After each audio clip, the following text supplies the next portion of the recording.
Now we're speaking about settlements in Gaza. Wait half a year, you'll see settlements in Gaza. Wait another year, there will be settlements in Lebanon. This will be the settlements in Lebanon is something I've not heard anyone talk about before. You know, maybe I'll end up being right. I kind of doubt it, but that seems a little wild to me. It's not a question of right of self-defense. Sure, Israel has the right of self-defense. Sure, no country would remain indifferent after such an horrific attack like on the 7th of October. But this does not mean that after the 7th of October, Israel has the right to do whatever it wants. This does not mean that Israel has the right to kill 42,000 people, 17,000 children. What is it? On the ball we are.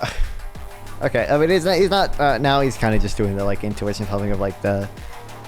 he hasn't mentioned proportionality yet, but, like, he's doing the... he basically, I think that's what he's implying. He's implying that, like, it's disproportionate. Because he's mentioning, like, clearly they have a right to do this ad bellum, but now he's going to, like, embello.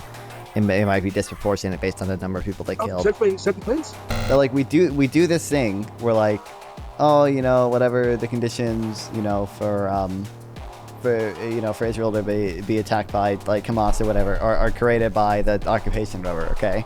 Like, that's probably true to some extent, but also, why, like, we never, ever make the same excuse for Israelis. People use the president as more like, oh, don't you think, like, the reason, like, Israelis are radicalized and, like, electing right-wing leaders is probably because Palestinians have been attacking them, like, and firing rockets into their territory forever? You agree? If you enjoyed this video, please like and subscribe to help with the algorithm, and consider sending a donation through YouTube Super Thanks to directly support the channel, and I'll make sure to reply. New Destiny Israel-Palestine debate versus what my chat has apparently told me is a bad faith ideologue. Maybe it's changed over time, but I've seen his older interviews and they're nuts. He blames Israel for everything and is pro wants a solution. Oh, okay. Well, let's see how. Okay, Gideon Levy and Stephen Bonnell, thank you so much for joining me today. Thanks for having me. Also, Destiny's audio is so fucked in this, I don't know why. I've spoken to both of you individually, and I've really enjoyed those discussions. I find you both to be very intelligent, good faith people with different understandings about the history of Israel-Palestine and different ideas for what a solution should look like. That being said, I know from speaking to both of you, I really believe that both of you respect Israelis, you both respect Palestinians, and you both want the best for both people. And you also have very different ideas of what has transpired over history and who's to blame in different events and what should be done moving forward. And just for a quick introduction for both of you and for the audience, Gideon Levy is an Israeli columnist for Haaretz, often speaks and writes in criticism of Israeli policies. And Destiny, or Stephen Bonnell, rose to fame through his online streaming. And Gideon, I had mentioned this to you over text, was that Stephen Bonnell had done a debate on the Lex Friedman show where he spoke alongside Moeen Rabbani, Norman Finkelstein, and Benny Morris. So the first question, and maybe the only question I want to ask, is I want to understand why you both have a different perspective about the history of the Israeli-Palestinian conflict.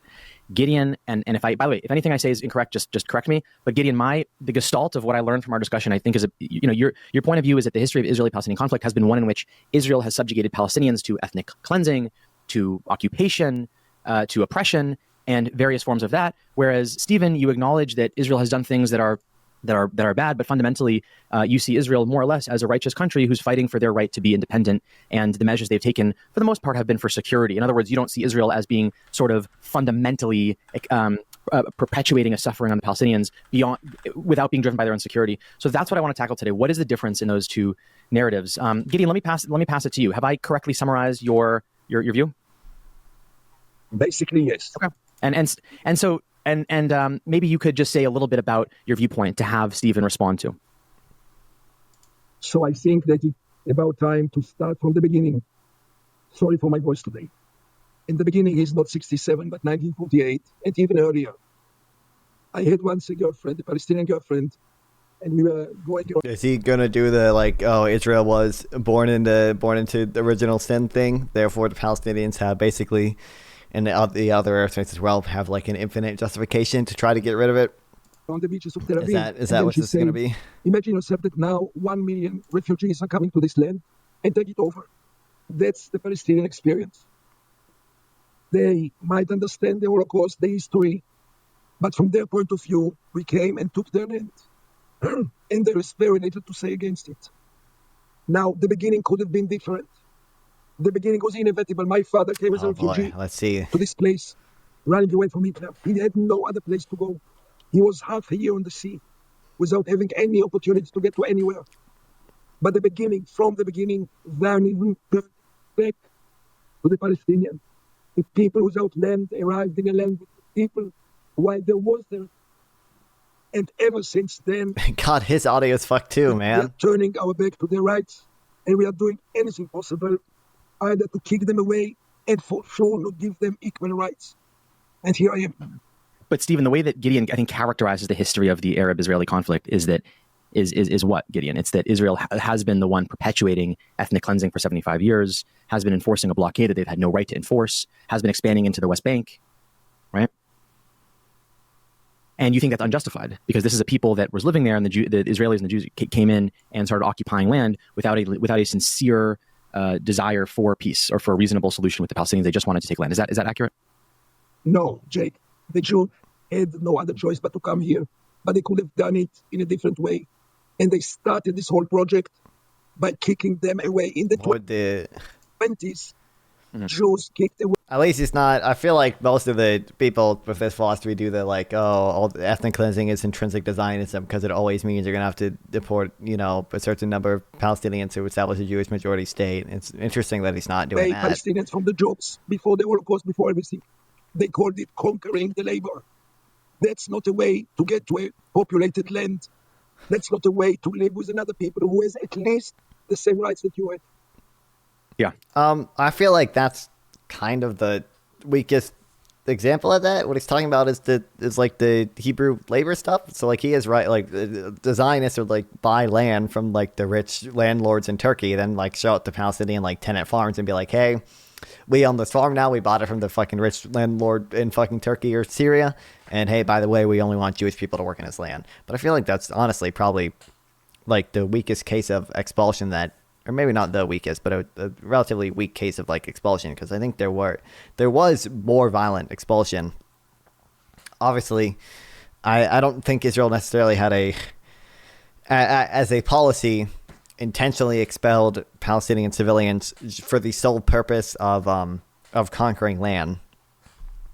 I'm assuming he would, but I don't know why he wouldn't just fight on that instead of the Hebrew labor thing. So, Gideon, whereas you are critical of Israeli policy, I'd like to hear what he thinks the other way could have been. Yeah, I don't really know. Occupation and military actions.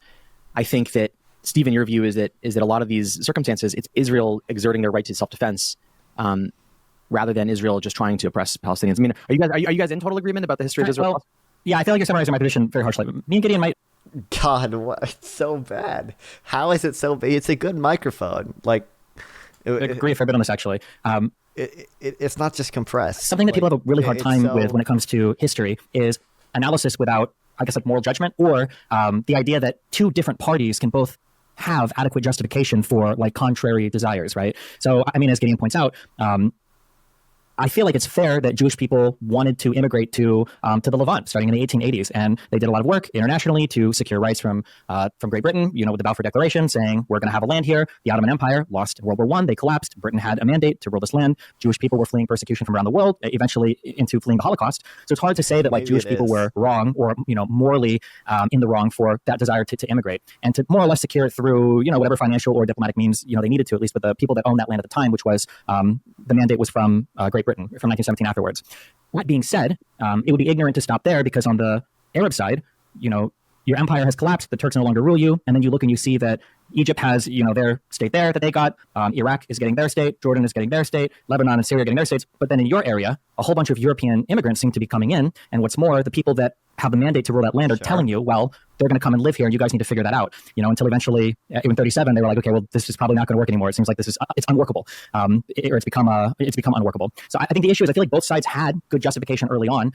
Now people can go back and forth on the details. Gideon brings up the conquest of labor. You could argue that early Zionists, the Jewish agency, buying land and then expelling Arabs and then bringing in Jews to work the land was immoral. But I feel like if it would have gone the other way, if they would have purchased the land and then Jewish owners would have come in and had Arabs work, people would call it slavery, right? So I don't know if the conquest of labor, if that idea is necessarily bad or not. I think you could probably go both ways on it. I just think the early history is muddy enough that you can pick out clear points to make either side seem wholly good or wholly evil. And a lot of the debate about history is just picking and choosing the particular events that you want and then saying that side is completely in the wrong. So today they need to give up everything and basically leave, which is frustrating. I think it's frustrating when it comes to the historical analysis. I think of the Thank you. Yes, he's going to do. Yeah, that's a really good thing to point out. Yeah. Region. And you don't think that Israel is an apartheid state, whereas Gideon, I think you believe Israel is an apartheid state. Is that correct? Okay. Again, I did pre-watch most of the section, not quite all of it, but most of the apartheid state section I did pre-watch. So, Stephen, why is it not an apartheid state? when I think of apartheid, I think of two things. I think one is I think of a form of racial domination that is like explicitly and avowedly like racial in character. And two, I think of it as like a state dealing with its citizens. So a state controls all of its citizens and it says this race is better than this race and that race is better than that race and that's it. When I look at the situations going on in the Gaza Strip and the West Bank, it seems like it's less of a racial domination thing and more of a this is contested occupied territory. Israeli citizens, whether they're Arab Palestinians or whether they're Jewish or whether they're whatever ethnicity, if you're an Israeli citizen, you're guaranteed or afforded these rights. If you're not, if you're a Palestinian, then you are afforded a different set of rights, an inferior set of rights if you live in the West Bank. I mean, like, effectively, is it apartheid? Like, it has characteristics that look similar to it, but the way that you fix apartheid is by going into a state and ending the racial domination. The way that you fix a situation in Israel and Palestine is figuring out a permanent solution on both sides that resolves, hopefully in two states. You can't get rid of the apartheid without getting rid of the territorial dispute, basically. But once the territorial dispute is gone, I would imagine the apartheid would disappear soon after, I would hope. But Gideon, I always really like Destiny's framing of this, that, like, they're like...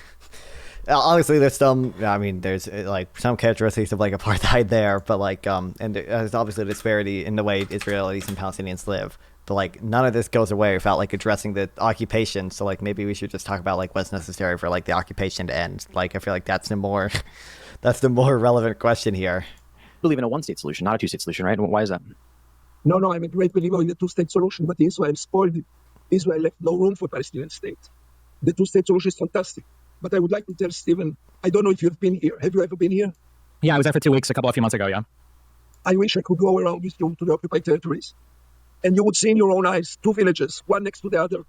One village, which is inhabitants has all the rights in the world, all the resources, citizenship, freedom, movement, everything. And the village next to it, no rights, no citizenship of any state in the world, no citizenship, no freedom of movement, nothing, no election, freedom of vote, nothing. How else can you call it if not apartheid? How can you call it? Now, would it be a temporary situation? I would totally agree with you. Occupation is temporary by definition. But after 55 years or 60 years, when Israel shows no intention from wall to wall to put an end to the situation, you can't help it. It is apartheid. It looks like apartheid. It behaves like apartheid. And it is apartheid. I agree. You could definitely see the difference between I guess, like the official settlements versus Palestinian villages. I haven't gone everywhere, but in the West Bank, we visited Nablus and Yitzhar. We went to Ramallah. We went to, it was the Jewish area of Hebron, but you could see the Palestinian area. And there are differences between all the checkpoints. I wish I could remember the name of the checkpoint coming in from East Jerusalem to West Jerusalem and the hour or 2 hour wait versus the private checkpoints that Israeli citizens can just drive through instantly. There is a huge difference. I agree. It's not good. It's a problem. I just think that apartheid will never be solved without solving the territorial dispute. There's never going to be a situation where Israel is giving equal rights to non-citizens that live in the West Bank. It'll never happen. Whereas if the territorial dispute gets solved, I would expect that any difference in rights or whatever would immediately follow. It would have to be part of negotiation. That's why I feel like fixating on the apartheid part just doesn't make as much sense because there's no progress to be made there, I feel. I totally agree. The only mistake you make is that Israel has any intention to solve the territorial problem. Israel located 700,000 Jewish settlers there and is continuing to build settlements there. This means that Israel has no intention ever to solve the territorial problem, and you will even have to admit that we are in apartheid. How many years more? He's saying Israel is a unitary body here. Obviously, there are a lot of fucking dumbass people in Israel who want to do the settlements, and the ruling party right now, and all the parties on the right, seem to fucking... Jake doesn't using the same mic, it seems. Yet Jake's mic sounds better. I don't get it. It doesn't. I think Destiny just his thing was fucked up. I think 'cause he's not in his normal setup or whatever. But fuck. What was I saying? Fuck, Bubby, you distracted me. Like Israel has at various times done settlement freezes. I think even Netanyahu himself did a settlement freeze for a few months to try to get negotiations ongoing. I feel like the settlements are definitely unjust. They're definitely kind of dumb. I definitely restrict the possibility for a reasonable two-state solution in the future. But yeah, like I don't know. You're also, maybe I have to do more reading into the history of the negotiation. Still, I never did a ton of reading. I read Scars of War, and that's about it. But like you're kind of assuming that the Palestinians always had an interest in ending or negotiating for a two-state solution. Well, I don't feel like that's the case. I feel like they have rejected good offers in the past. Feel like there definitely have been times where Palestinians were not negotiating in good faith necessarily. Yeah. You need to realize that Israel has no intention to give up any land another 50 years, another 200 years. When will you say, oh, they really don't mean it, and it is apartheid? I agree. Israel, I think the problem, is both sides are incentivized to kind of fight forever. I think that Israel enjoys, at least under a right-wing coalition, I mean, even left-wing kind of, but I think Israel enjoys the idea of perpetual conflict because it means more and more settlers move into the West Bank, potentially more of Area C gets annexed in the future. It means a smaller state for Palestinians if it ever comes. I agree that that's definitely a problem on the Israeli side. But I mean, I would say on the Palestinian side, there's never been like an acceptance or a clear delineation of this is what we want, this is an agreement that we would settle with. It feels like on the Palestinian side, there's a desire to fight into perpetuity as well, that there is an infinite rejection of any type of Israeli state existing too. I feel like the international community has hurt that in driving both sides to feel like they can kind of fight for what they want forever when a lot of what they want is mutually exclusionary. I'm sorry, I cannot accept the idea of symmetry. There is no symmetry between the raper and the woman who is raped. There is no symmetry. There is the rape. This part's a little. And there is the woman who is raped. You cannot compare. You cannot compare the occupier, the colonizer, to the victim and say, oh, they don't agree, so they both carry the same responsibility. No. There is one responsible, and this is the occupier, and he does anything possible not to end the occupation ever. Now we are speaking about the settlements in Gaza. Wait half a year, you'll see settlers in Gaza. Wait another year, there will be settlers in Lebanon. This will be the settlements in Lebanon is something I've not heard anyone talk about before. You know, maybe I'll end up being right. I kind of doubt it, but that seemed a little wild to me. You still believe that the territorial problem will solve? Maybe I'll end up being right. I have any disagreement with you. The only thing is that you have to realize that Israel has no intention to solve it. I mean, the reality is a lot of this occupation came after the result of failed military conquest, right? Whether it was the Arab states, whether it was the Six-Day War, whether it was continual fighting in the occupied territories, like it's always been on the backs of more and more and more military conflict. So it's hard to say that, like, if Israel had just conquered territory, you know, after rejecting peace over and over again, or after rejecting peace agreements, or after rejecting partition plans or deals, I think that there might be a better argument there. But I mean, when the other side has continued to reject peace agreements and then fought for conquest and then lost and then said, well, now it seems like historically they have been willing to give up territory for peace. I mean, they gave up the Sinai for peace with Egypt, right? And they some Israeli leaders seem to have been willing to give up most of the West Bank for peace with Palestinians, were the rape victims. I don't think that the analogy fits one-to-one there. I think that there has to be impetus on both sides to come to the table and try to figure out some sort of peace agreement. I agree, Israel's not doing enough to come to the table and make a peace agreement. But I mean, are we to say that Arafat and Mahmoud Abbas have done great jobs at coming to the table and trying to negotiate for peace as well? Argument is fundamentally flawed. He seems total violence from Israel is from Israel not offering up to the Palestinians. In negotiations, when reality is the Palestinian leadership has always been ideologically fundamentally against an Israeli state existing, no matter how good any offer Israel might have been. Sure. Also, definitely not being settlements in Gaza or Lebanon. I could see there being a potential for settlements in Gaza. I doubt it, but I could see that potential. I don't really see the potential for that happening in Lebanon. But you know, I don't think that's a fair statement to make. I don't think it's about peace. I think first of all it's about justice and following the international law. And Israel is violating the international law and distracting any sense of justice or equality between 7.5 million Palestinians who live between the river and the sea and 7.5 million Jews who live between the river and the sea. We are equal in figures, and there is the Jewish supremacy which kills everything, and Israel has no intention to change it. And therefore, to speak with all the respect I have a lot of respect to you, as you know, you are from the UN. Well, both parties should negotiate. It's even not about this. It's about creating justice. Did you say it about the blacks and the whites in South Africa? Did you say they carry the same responsibility? Did you blame the blacks that they didn't negotiate with the whites? No, but I don't think the South Africa situation is comparable. I don't think that the Palestinian starting position is comparable to the ANC. I don't think that, I feel like that's a bad equivalency. I think that's been drawn for, 50, 60 some years. I think that, I mean, we can speak about international law, but the reality is nobody in that region takes international law seriously whatsoever. So the idea that the impetus is on Israel to follow, whatever UN resolutions, when you've got, mass slaughter of Syrians to the north, when you've got starving children by the tens of thousands in Yemen and the southeast, when you've got Hamas that's being funded and supported by the Houthis, by Hezbollah. I don't know what specific international, he didn't specify what specific international law he thinks Israel is violating, but I think Israel does a much better job following IHL than most of the Arab states in the region, or the Palestinians. By Iran, by Assad. I think the idea that Israel needs to follow international law to do X, Y, and Z when no one else in the region is going to. Historically, that's just never how any of the peace agreements in that region have gone. With Sadat and with the King of Jordan, the peace agreements that Israel's made with other countries haven't been because of international law. It's because leaders have stepped up and got together and really hammered out this is what an agreement is going to look like. I could see. I said this earlier in the stream. Listen, I could see. I think Israel does want to control at least two of the corridors. I doubt. I think most of the government, even Yoav Gallant, said he doesn't want to occupy Gaza after the war. I don't think they really want to deal with it yet, but there definitely are some people who see the benefit in them. Like I could imagine a case. I could imagine a case where Israel continues to occupy the Philadelphia corridor. Not Philadelphia. It's fucking crazy Mandela effect there. I still think you're gaslighting me. And the Netzarim corridor. I could imagine where they continue to occupy that for a certain amount of time. Yes, you got it. And then Gaza eventually, turns into less of a threat because of the continued Israeli presence there, so they're able to monitor and effectively combat any threats as soon as they pop up.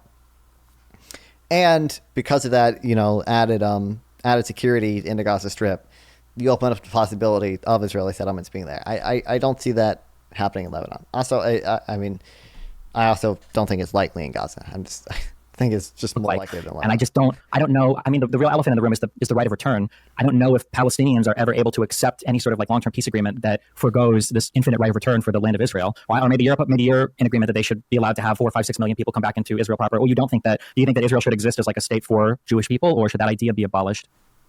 Israel abolished it. You can't be a Jewish state and control an equal size people without any rights.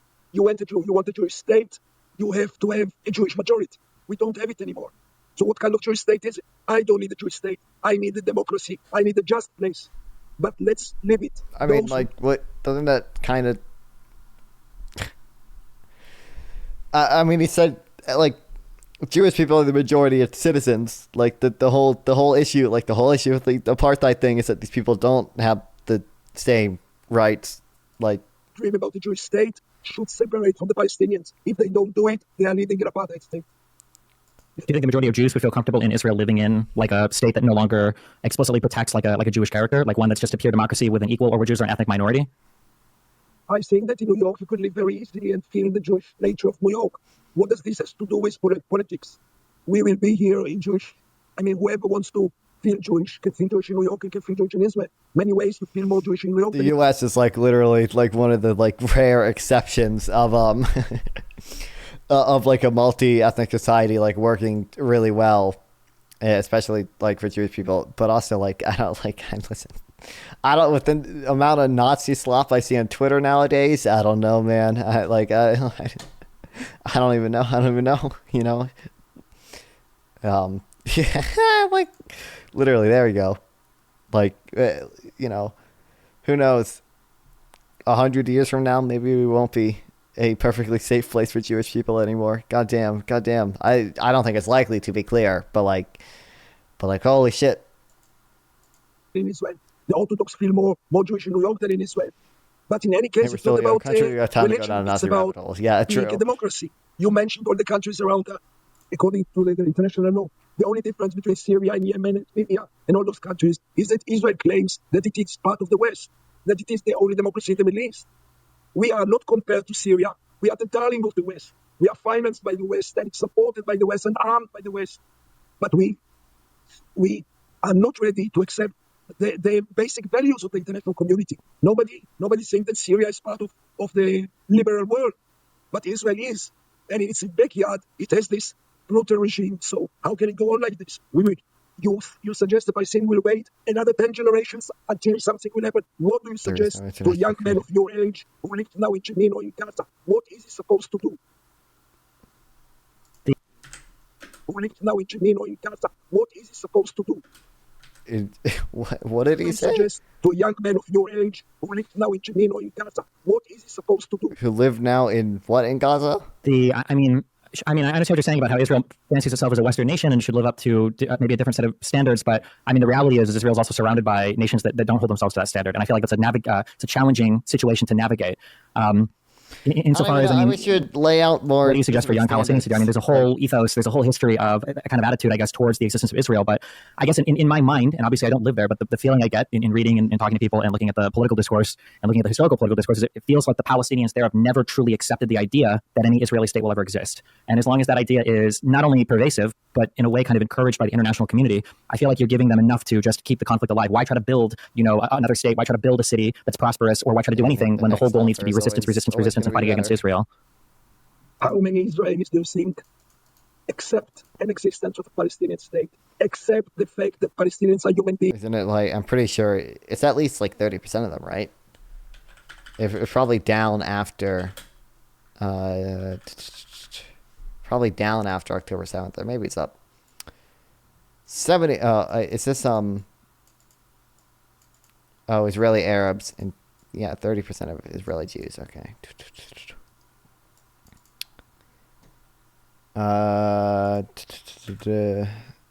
Free October 7th. Okay, well, it doesn't. How many Israelis are like this? Who really think it's a majority? Two-state solution was 33% among Palestinians, 34% among Israeli Jews, 60% among Israeli Arabs, 82% of Israeli Jews, and 75% of Palestinians believe that the other side would never accept the existence of their independent state. Awesome.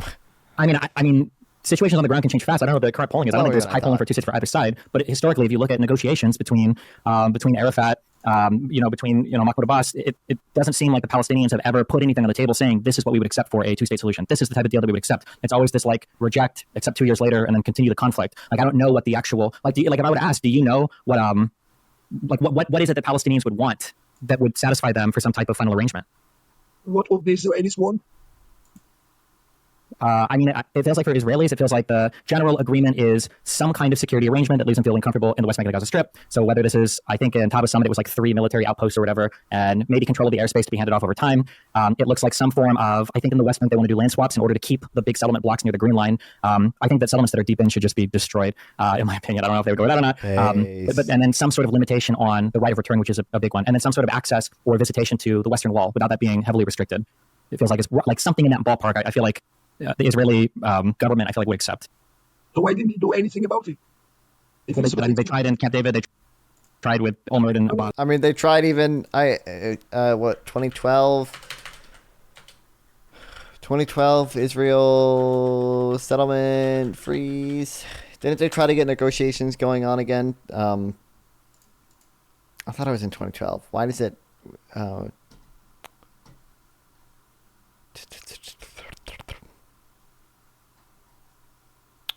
2013?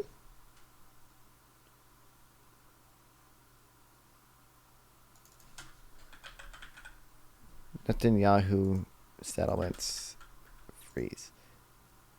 Israel for 2009. Israel for 10. I thought it was later than that, but 10-month settlement freeze in 2009. I think they were trying to get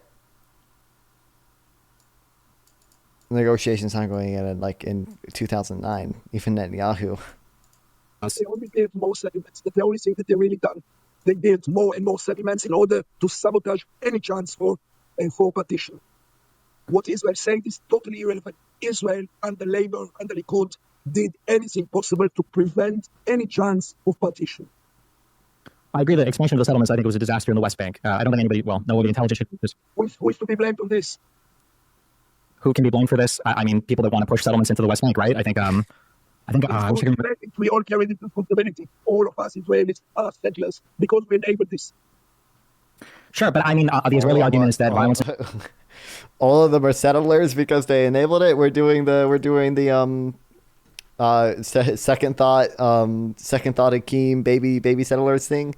What's up, Ness? Never completely stopped from the Palestinians. That Arafat was always, hungry to push another deal off and see violence erupt, in the Second Intifada from 2000 to 2004-05. That, there's always been this kind of like the Fedayeen mindset of like the attacks and the pressure and everything else. So, I mean, I feel like depending on where you want to pick and choose from, both sides can say, look, they messed it up. Israel kept expanding the West Bank. Palestinians kept doing terror attacks. And every time one side would kind of like control their side a little bit more, the other side would push more. And it's like this back and forth. And it feels like if people are looking for excuses, there's always a reason to blame somebody and then not do anything, which I feel is just really toxic. You mentioned security. What's about the security of the Palestinian people? Who is about to guard, to protect the 3 million people of Gaza? Who is about to protect them? Who is about to protect the 3 million people of the West Bank? What about their security? They are in 100 times more danger than we Israelis. What about their security? They don't have the right to self-defense, don't they? I mean, it's the right to self-defense. It's gonna be the again. How many times have I said it? The difference between purposely targeting civilians and incidentally killing them with collateral damage, and also the there's no self-defense thing, as we went over like with the Russia-Ukraine occupation thing earlier. I forget what I was gonna look up in this book. because I remember Levy speaks pretty well. So yeah. I mean, the issue is bad right now. I agree it's not ideal, but if you were to swap it, like, who do you think lives in more security? Do you think Palestinians in the West Bank living under Israeli, I guess, subjugation, or if it was Jewish people living in the West Bank living under Palestinian subjugation? If Palestinians owned Israel and the Jews were in the Gaza Strip in the West Bank, do you think the situation would look the same or worse? But we are speaking about a certain situation in which 40,000 people are slaughtered in Gaza, and the whole world speaks about the security for Israel. Does it make sense? Yeah, I think it does, yeah. I think that the fear is that, at least historically, it made more sense that Israel was a state that was looking at enemies on all sides and is facing potential annihilation at any point in time, where its people can't go anywhere else because they felt like they've been victims of the world. How true is that narrative today? Probably not as true as it was in the 30s and 40s, probably not as true as it was in the Six-Day War in Yom Kippur, but I mean, yeah, I think there's some truth to that, which is why I think, like I said, if we were to look at, there are more Arabs living in Israel today, like 10 times more, 100 times more than Jews living in every other Arab country combined. I think that Jewish people, I think, are understandably fearful of being a minority in a country that they're in, especially represented by Arab citizens. I think that's a fair fear to have. Do you think that's like a fair worry to have? They are more than welcome to pull out from the Palestinian areas, and then they will be very safe. There will be a majority. Or sure, I was thinking in terms of like, because it feels like any peace agreement that the Palestinians want to make demand like an unlimited right of return to the land of Israel. That's what it feels like. I don't think there's ever been a Palestinian delegation or a negotiator that has said that they're willing to give up some amount of right of return. So it feels like there's always like 5 to 7 million Palestinians having the right to move back into Israel proper, if any like a peace agreement is actually made. Except of one Palestinian, and his name is Mahmoud Abbas, who said it clearly that he gives up the right of return. He gave up his dream to go back to his hometown. But why would I have the right to settle everywhere and they don't have the right to settle everywhere in their land? Why? I don't know. Has Mahmoud Abbas ever... He might have said personally he has given up on his right of return. Did he? I don't know if Mahmoud Abbas has ever agreed to restricting the right of return in negotiations. I don't know. Because I don't think we are... so, but What? at least not... I mean, Olmert would contest that, right? And I don't know how true it is that Abbas in 2008 accepted that he would limit the right of return. I think from Olmert's telling of the story is that he gave a number, I don't know what it was, 75,000 or 50. He gave some number, and then Abbas didn't respond. They didn't show up to draw maps or anything the next day. And then 2 years later, I mean, as happened with Arafat over and over again, Abbas says, oh, well, I would have accepted this. But by then, Olmert is out of office. I think 2010, you get Netanyahu at that point, and now you're in a whole new government, and anything you negotiated in the past is just completely off the table. We are speaking on two different levels. You are talking about the diplomatic level, and I'm talking about basic justice, about basic equality, about basic values. And this interests me 10 times more than what Abbas declared or not. I want to live in a just state, and I don't live in a just state. I live in an apartheid state. And this will not be solved through diplomatic arrangements. It will be solved, first of all, when Israel will realize what we have done to the Palestinian people over the last 100 years. Until we realize this, we cannot get to anything. And we don't realize it. We deny it.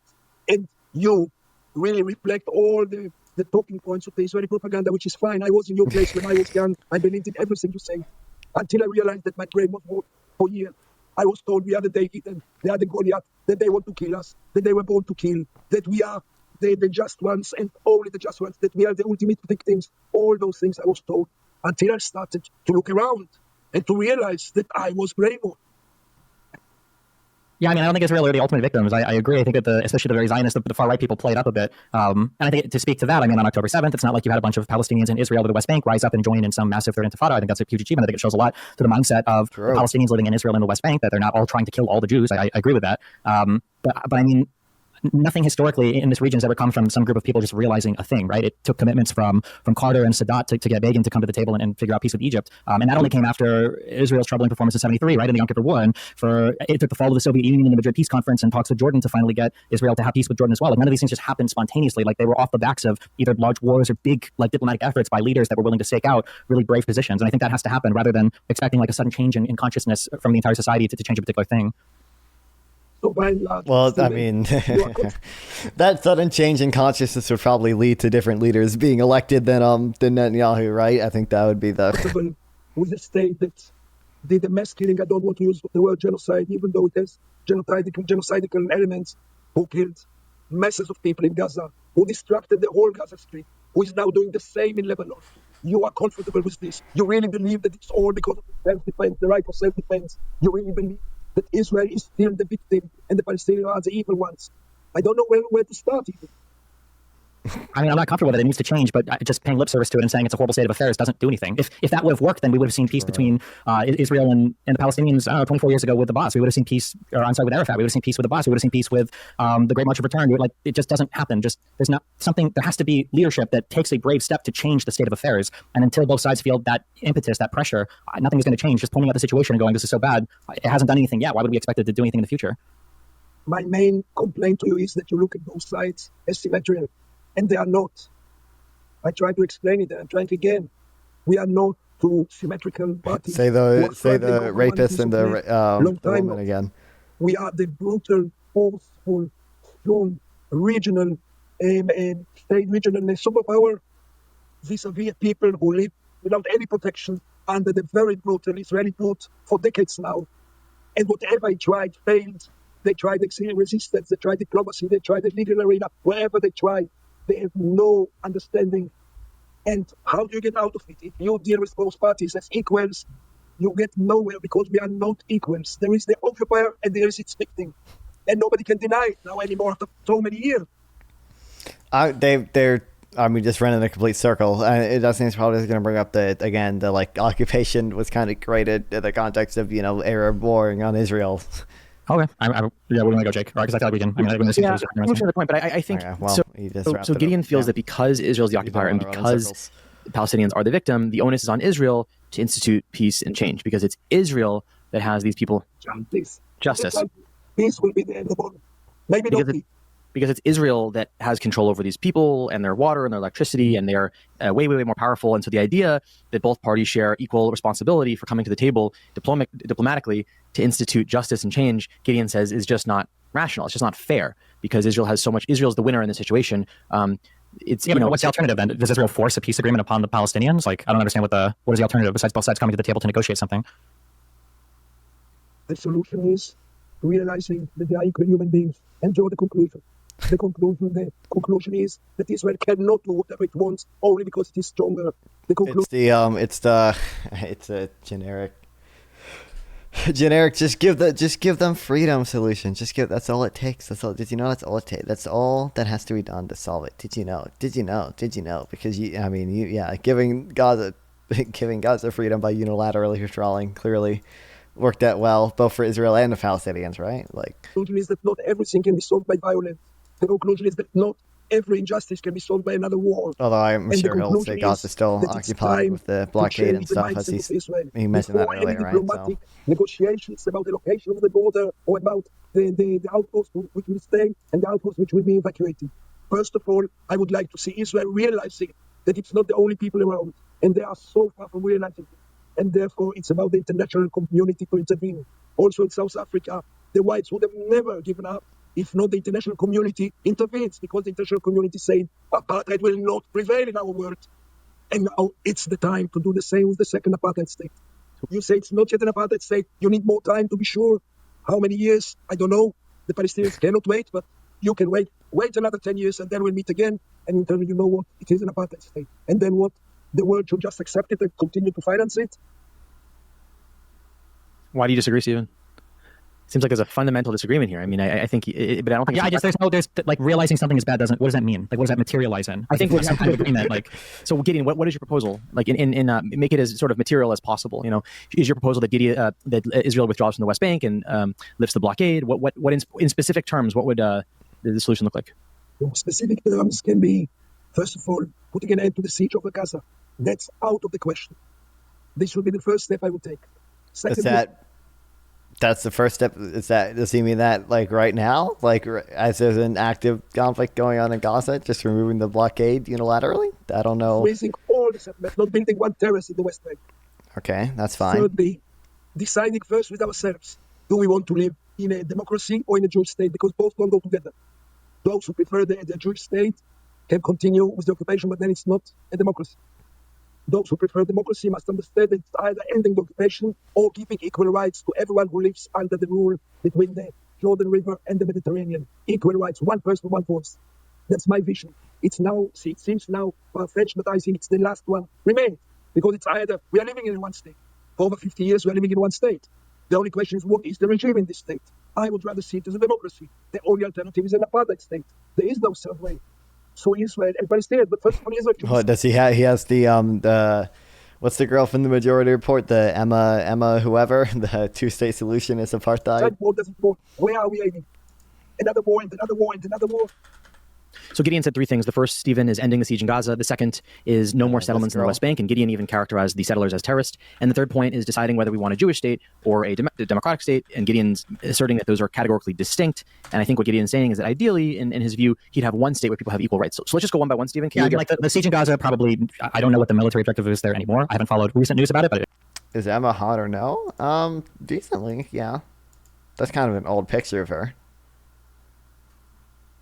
Medically, what are the images that you see that you want people to? I don't know if there are any, like, how much longer you're going to continue to conduct war there as opposed to moving on to the rebuilding process. So I think that Hamas, my understanding, has more or less been crippled in the Gaza Strip. The blockade should probably be lifted. Obviously, the siege and the military conflict should wind down. I think that's really agreeable. For the West Bank, I think that settlements freezing until an actual peace agreement is reached, I think is good. And that means like really freezing, not the half freezing they did, in like the 90s where they would say no more new settlements, but you could build a house like 3 kilometers away and then slowly build up. Like none of that goofy stuff. Like an actual freezing to the settlements, I think would be good as well. The third one, though, is super contentious. You can be a democratic state and still have an idea of like the type of immigration policy that you would support. There's nothing contradictory about having a state. I'd say MILF status. I don't even think she's a mom. I don't even think she's that. How old is she? 30 something? Maybe 40? I don't think she's 40.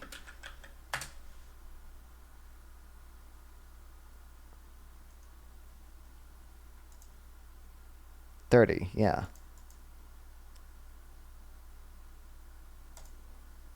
That protects a particular character, but also, is democracy. I don't think there's a contradiction there. Israel will never assimilate all 2 and 3 is 5. What is it? 5 million? Half of University's military installation is Israel using it. It's human shields. What even? I can't tell what it is. I don't know why she looks at older. LOL, she wrinkly. Why are we objectifying women here now? What the hell? What the hell, chat?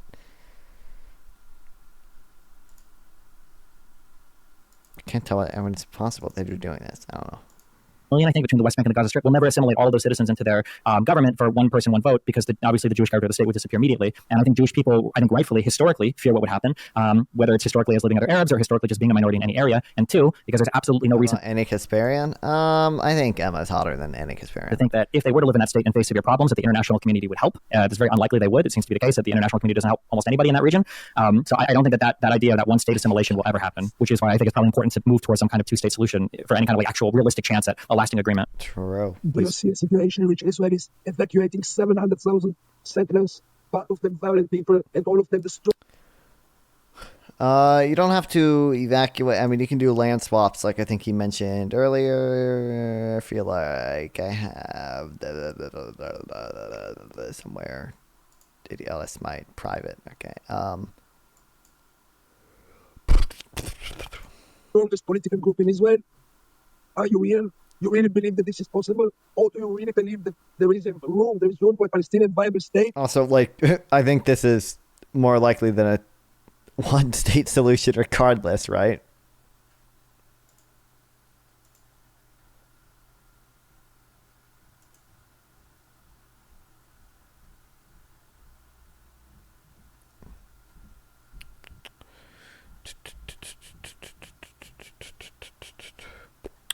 NS38, what the fuck?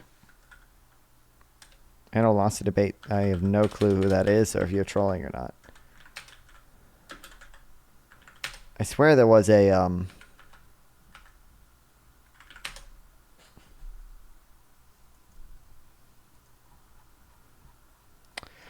there's a good map that goes over here it is.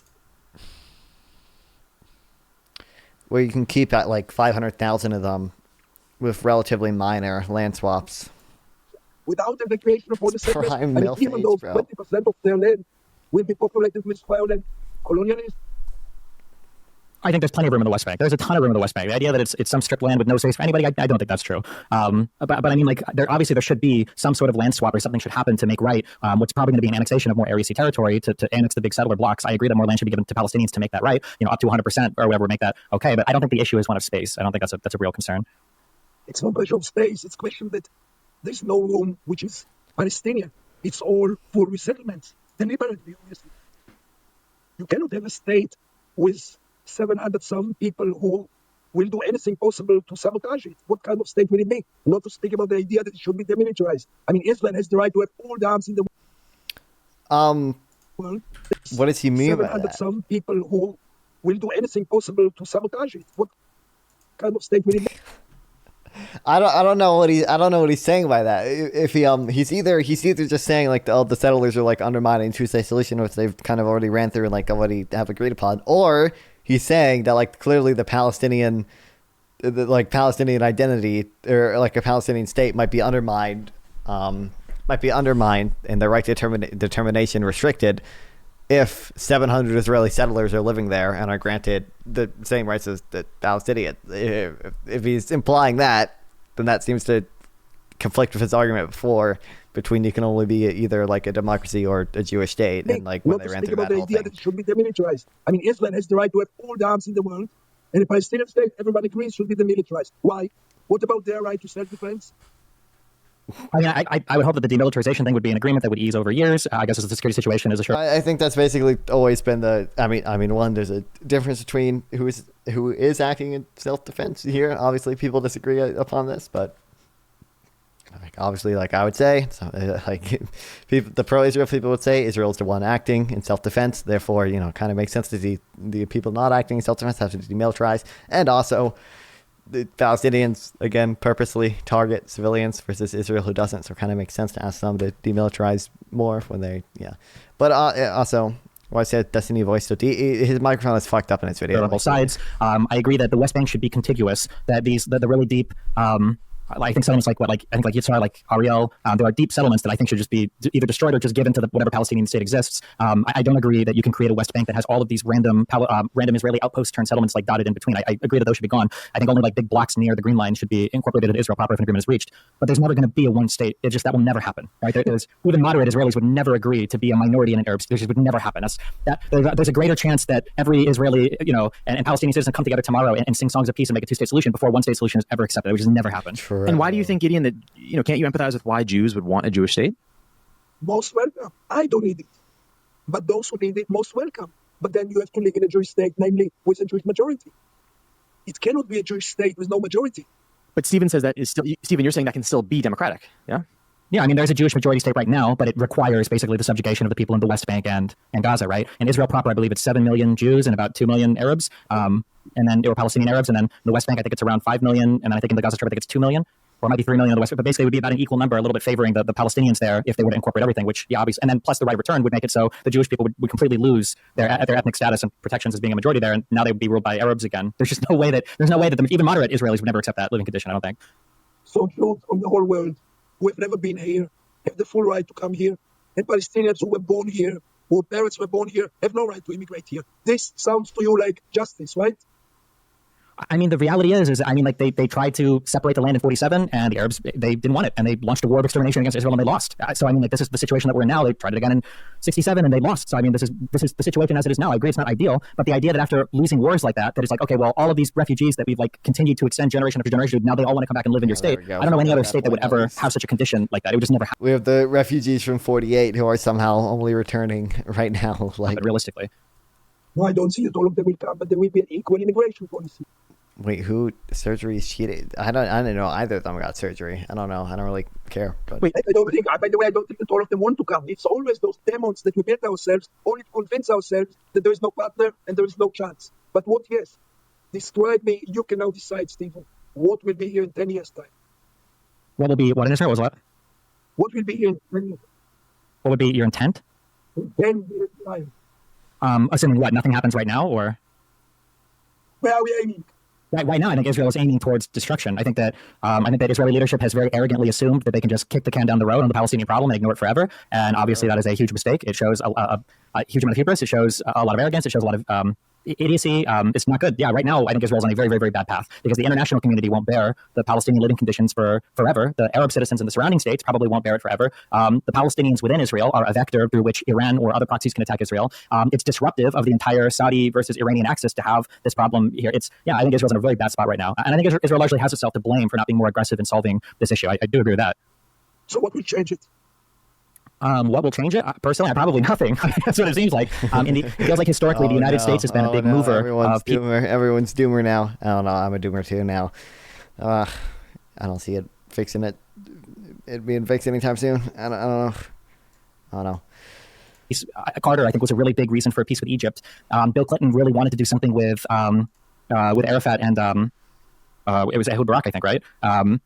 But the right now in the United States, I don't know how much of all U.S. Our politics are a fucking nightmare here. I don't think any of our American leaders have any mind for the Middle East or any long-term vision. So then it's just the rest of the world. I think Israel probably doesn't trust any other country internationally for good reason. The ICC and the ICJ are quite heavy-handed when it comes to Israel, and obviously they feel surrounded by enemies or supporters of enemies. Even their allies are lukewarm when you look at countries like Saudi Arabia and Jordan. But so yeah, I don't know. It's a really bad situation right now because there needs to be like a heroic leader. Like another Rabin, if you consider him that, another Sadat, if you consider him that, it needs to be somebody like this who wants to come up and make like a hard negotiation.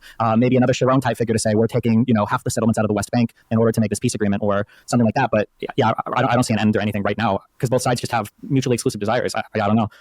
And why can't, Gideon, we give more agency to the Palestinians? I hear you when you say there's no symmetry. You're making a comparison to South Africa, a raper versus a rape victim. It is the case that Israel has more power, but do we have to attribute zero agency to the Palestinians? Like, is it really irrelevant that the Palestinians have never agreed to an Israeli state? Does that have zero significance?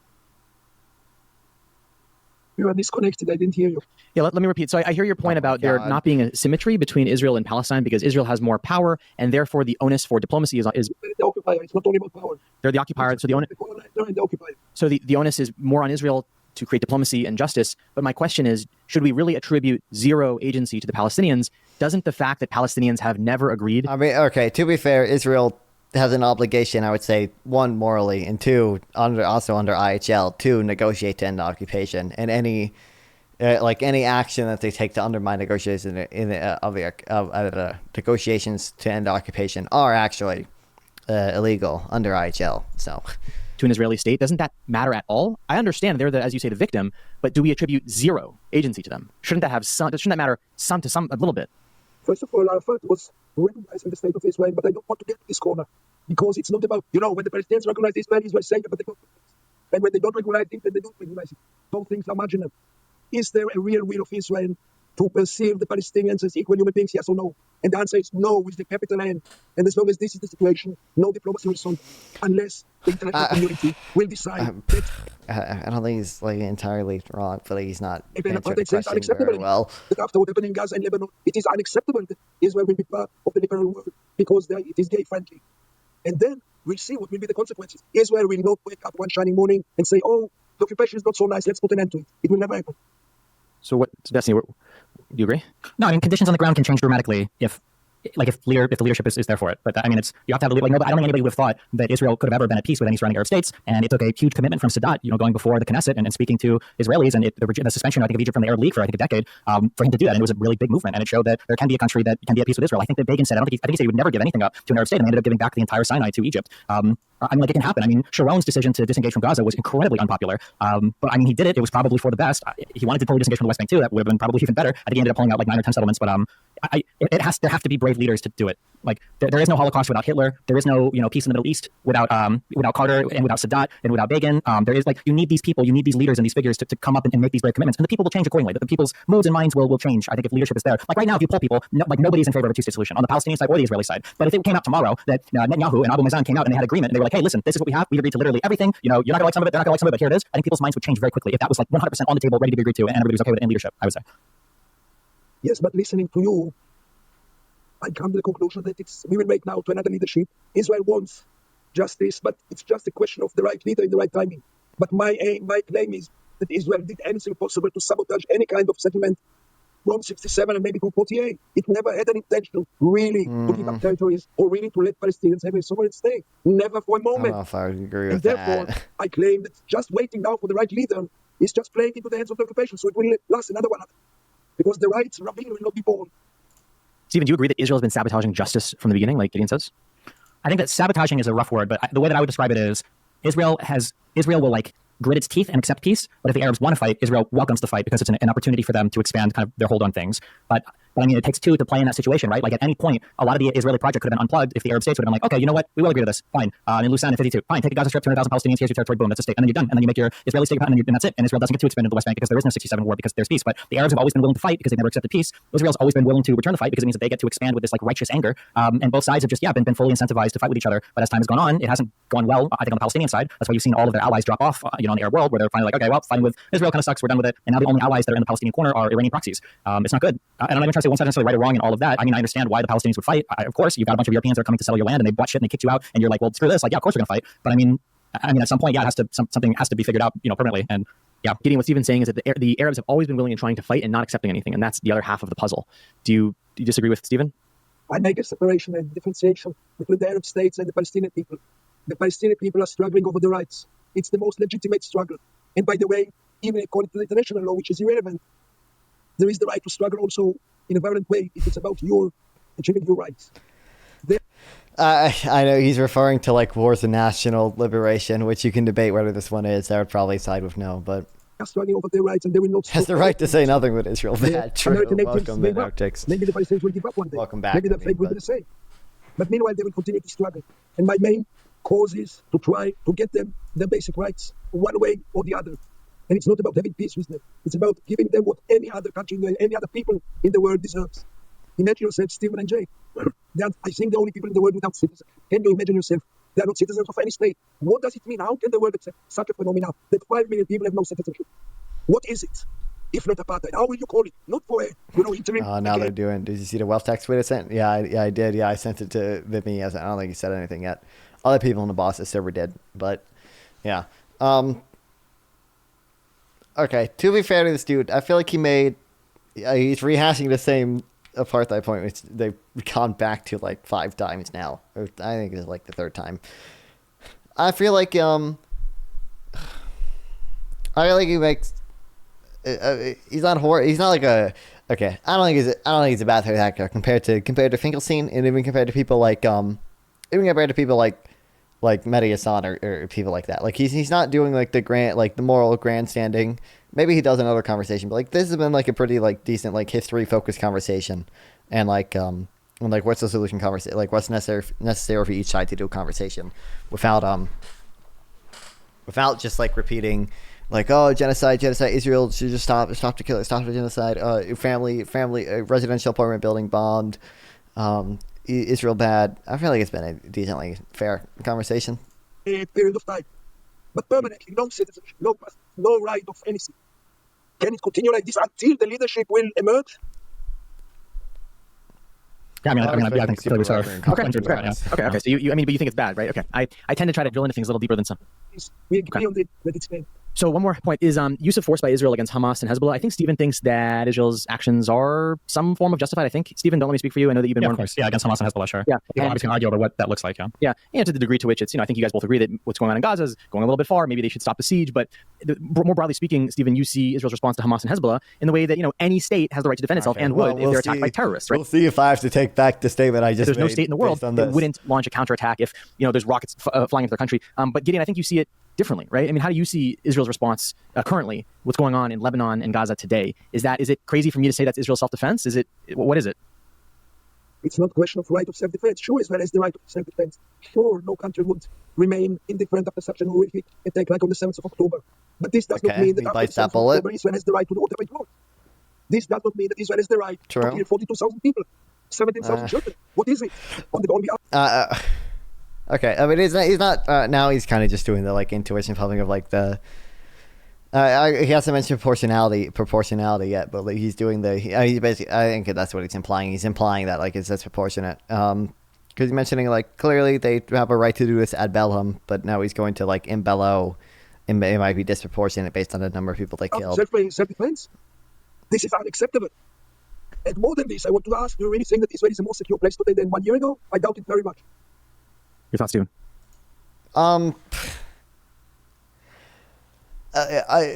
It's not a. I want to say it's a more secure place than it was 1 year ago. I would say Gaza is obviously less of a threat to them today than it was 1 year ago. I think Hamas's military capacity has been significantly diminished. But that really shouldn't be. The counterfactual should be like, is Israel less of a threat today, or is Israel more secure today than it would be if it didn't respond to October 7th for the most part? I don't really think the answer to that is yes. 2,000 rockets versus 4 rockets from Gaza. Yeah, I don't like. I don't think the answer to that is really yes. I think if they didn't, but long term, not sure. I don't know. I don't know. It's hard. I don't know what Hezbollah would have done if Israel didn't respond to October 7th in the way that they did. Because, again, Hezbollah did start, attacking Israel, like, on October 8th, like, before Israel even significantly responded. So, I don't know, but... I mean, we can get into the whole war numbers and what's a good number somebody does and not a good number somebody does and whatever. I mean, obviously that's a whole other conversation. I mean, is Israel more secure now than it was a year ago? I mean, probably not. I don't even know if the people living there would feel that way, but I think they would probably rather be in a country where they feel like they can fight for their security rather than just being subjugated in other countries to the whims of the people there, because obviously historically for Jewish people, that doesn't seem to have gone very well. But that is true. But do you think that Israel has been justified in their actions in Lebanon this last 2 weeks? Killing Nasrallah, killing all these leaders of Hezbollah, having a ground invasion in Lebanon. Yeah, Hezbollah is a cancer on the. I feel like that's the most justified thing they've done. I mean, I think Dustin is going to mention it. Yeah, not only like Hezbollah does fucked up shit in Syria too, not just like to Israel. It's a cancer to Lebanon. It's a cancer to the Arab citizens of Syria. It's a cancer to Arabs and Israeli citizens in Israel. Like it's Hezbollah. I have no love lost for Hezbollah. Yeah. What do you think, Gideon? I totally agree. The only question is, was it clever to do it? Will it solve the problem? If it will be solving the problem, if you're really saying that Hezbollah will be trashed and disappear, it's very good with me. But I have my doubts. We have failed in those things so many times before. Israel tried to change regimes in Lebanon. Israel tried to crash organizations. I mean, it's not entirely wrong here. Encourage other organizations. It doesn't work. But if it will work... Although, I don't know. I don't think Israel's ever been this successful early on in its attacks against Hezbollah in the last two wars. Like, they didn't... When was Nasrallah the leader of Hezbollah during the first Arab-Israeli war? I think he was. I'm pretty sure he was. Because I'm pretty sure the first leader of Hezbollah was only leader for like a year or something.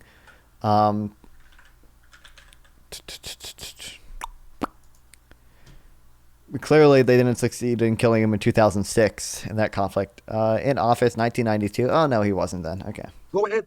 But you think that it's stupid. I mean, you think that I think I've heard you... Sorry, Hezbollah didn't exist. Hezbollah existed only after Israel invaded Lebanon the first time. They were fighting the PLO, right? To speak about when they killed Nasrallah, you think it's... Yeah, but Hezbollah didn't exist when Israel first invaded Lebanon. My bad. It's exacerbating the tension. It's escalating, right? It's not going to have the consequences for Israel that they want. Just the opposite. Now this guy was only 1 to 2 years.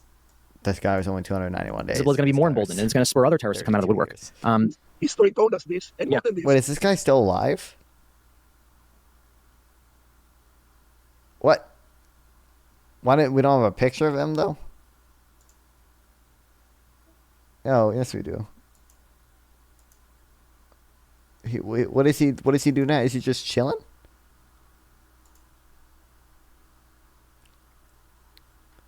What about Nasrallah's replacement? Well, his cousin, his cousin was presumed to be the replacement.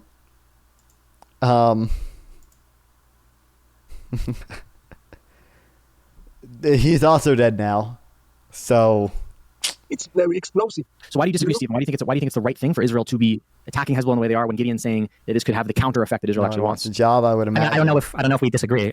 Like, if they want to attack Hezbollah, I think they have the right to. If they want to push the settlements back, not the settlements, but the villages that Hezbollah's built north of the I don't remember the name of the river that they talk about a lot.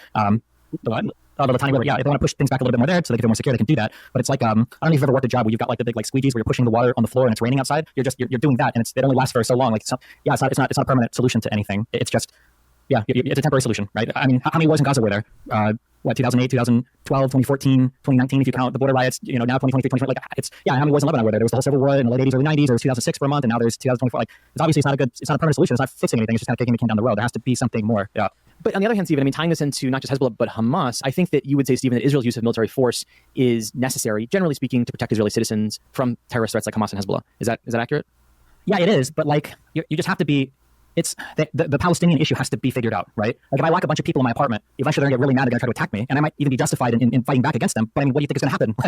Like something has to be figured out because if the situation continues now, we return to the status quo. In another few years, there's gonna be another terrorist attack, and then they'll have justification to go and fight. But I mean, like it's inevitable. You're creating inevitable situations where you're gonna have to deploy some level of violence. It's gonna end up with a lot of civilian catastrophe. Like, I agree on both ends. They have a right to defend themselves, but they're creating the conditions in which they're being attacked. It's stupid. So you guys, it sounds like, are in complete alignment on this. Well, but I place a lot of agency on the Palestinian side, and that I think they really do need to feel pressure to come to the table and negotiate something. I think it's I think there's a big onus on them as well as Israeli leadership. Do you think they deserve any onus or responsibility, Gideon, to come to the table, even though they're the weaker party? And they haven't, right? I mean, I think it's worth conceding that the Palestinians haven't ever agreed to an Israeli state, and even though they're the victim, they're the rape victim, however you want to characterize them, I don't think it's fair to give them zero agency. I think even if it's 1%, I think they deserve some blame, right? Negotiating good faith in the first place, and why is the Palestinians even? But I really don't think it's important. And if they did, so what? It's about Israel changing its mindset. I repeat myself again and again. Yep. The problem is the Okay, Israeli well, mindset. now they're And running the back Israeli in mindset this. believes in Jewish supremacy. And as long as this is the case, nothing will change. And my voice is now totally... Okay. I appreciate you guys doing this, and I try to find points of contention and then try to drill into them. But I was surprised to find how many areas of agreement you have. I mean, apparently, Destiny, Again, it's also I don't understand why people should press on this more. Okay, it's so dumb that we do this thing where like, oh, whatever the conditions, for Israel to be attacked by like Hamas or whatever are created by the occupation or whatever. Okay, like that's probably true to some extent, but also why we never ever make the same excuse for Israelis. People just press on this more like, oh, don't you think like the reason like Israelis are radicalized and like electing right wing leaders is probably because Palestinians have been attacking them like and firing rockets into their territory forever? You agree that they should probably pull back from Gaza, and that the way they're conducting themselves, even with Hezbollah, is not going to work out for them in the long run. It works out in the short run, but just not in the long run. Yeah. Yeah, and you both put blame on Israel, but I think what Gideon is saying is it's, I guess, not relevant. That they did accept an Israeli state in Oslo. I don't know if is that not? I mean, is that not a concession, Stephen? I mean, you said they've never accepted an Israeli state. I mean, that's a whole other talk, because from the Oslo period up to the Second Intifada, there's a whole range of disagreements over who sabotaged that process more. With I think historians will fight a lot. Your Ilan Papes will fight against your Ben Morses. Your Abby Schleims will assign blame to both sides. Like that's a whole 50-hour. You don't want to debate on who's to blame for that. Yeah. You're like, oh, whatever. Yeah, okay. Well, like the Oslo Accords were supposed to end, I think, in 5 years. I think that was the interim period. Oslo 1 and then Oslo 2 came, and you had like your redeployment in Hebron, and you had like, and then in 2000 when nothing happened, right? Well, now everybody's like, well, what the fuck? Like people say that the Second Intifada started because Sharon walked, to the mosque or whatever, but the reality is people were just really mad that there was no agreement after Oslo 1. Palestinians look at the Palestinian Authority and they're like, okay, cool, you made us a government that just works for Israel to beat us up. Oh God, now he's speaking fast again. God damn it. And do security for you guys. What do we get out of it? We have no state. We have no officially recognized government. We have whatever bullshit seat at the UN, but we're not getting anything. And then, so I mean, I think that Oslo 1, I thought was a really good step. And then depending on who you talk to, they'll say it was a really good first step. And other people say it was a complete, total abject failure. And I think there are good arguments on both sides of that. But that's a whole other conversation, I think. Yeah. And you were saying. I'm sorry. I cover in the occupation now. Oh God, he's dying, bro. Years.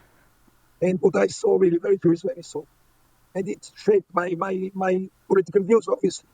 But I have the feeling that if Destiny will join me for 1 week to the West Bank and maybe to Gaza, if it will be possible, I believe if he would have seen what I saw in those years, he would have changed his mind. I have this belief because he seems to be a very honest guy. You just went to Israel with he went with Yishai Fleischer, your close friend, Gideon. Why is he still arguing about this conversation subject? No clue. Yeah, no, hold on. No, that gives a bad impression, okay? Because Yishai gives a very particular view. I mean, he did like a lot of research into it, so it kind of makes sense that he's, going to continue doing this. Yishai is very pro-Zionist. I wish I could remember the settlement that he lives in, but the most hopeless I've ever felt.